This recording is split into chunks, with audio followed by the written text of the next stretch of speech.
Predstav si budúcnosť, kde dnešné energetické krízy budú len spomienkou. Svet bez fosílnych palív, bez bojov o ropu, bez uhlíkových emisí. Elon Musk, muž, ktorý predefinoval dopravu s Teslou a posunul hranice vesmíru zo SpaceX, práve predstavil revolučný vynález – motor poháňaný vodou. Tvrdí, že táto technológia nielenže zmení celý priemysel, ale doslova odstráni konkurenciu. Čo je to vodný motor? Ako môže fungovať vo svete, kde dominujú fosílne palivá a elektromobily? A hlavne, je to ďalší krok k Muskovej vízii udržateľnej budúcnosti? Poďme si to rozobrať.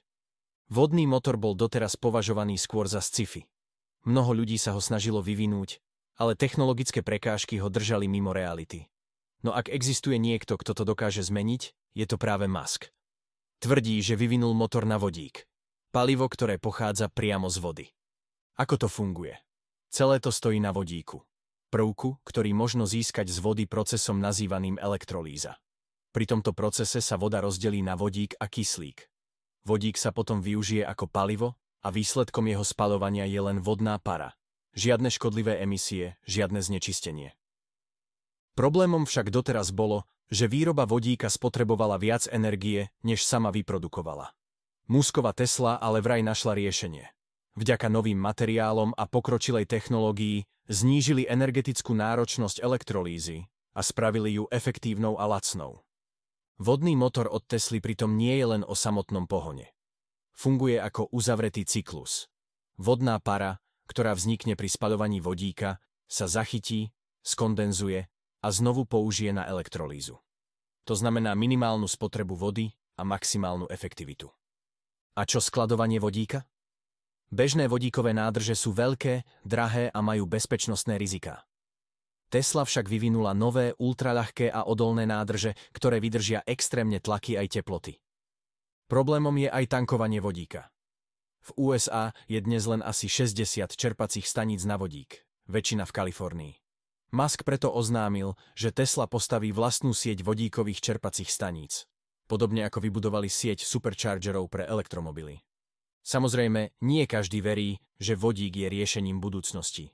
Mnohí tvrdia, že je príliš výbušný a ťažko sa s ním manipuluje.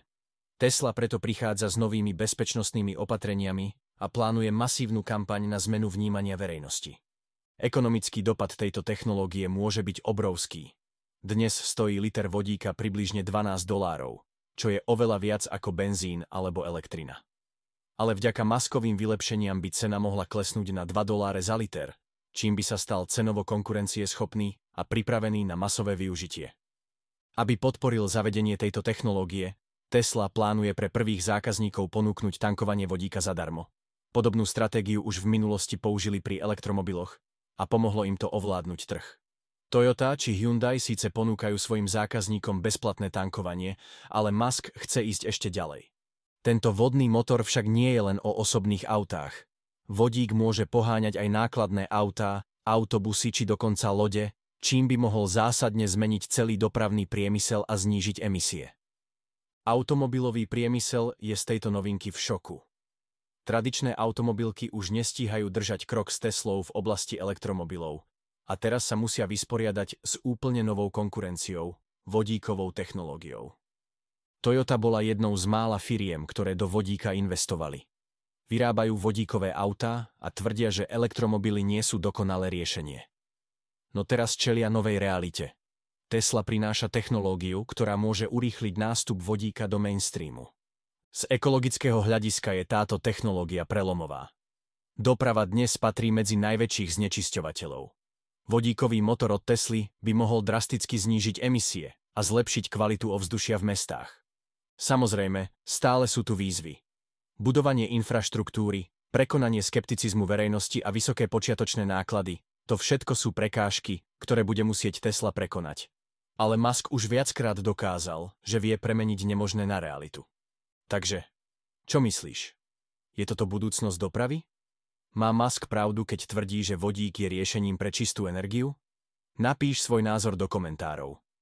A ak sa ti video páčilo, nezabudni ho lajknúť, zdieľať a prihlásiť sa na odber ďalších inovatívnych príbehov. Vďaka za sledovanie a vidíme sa na budúce.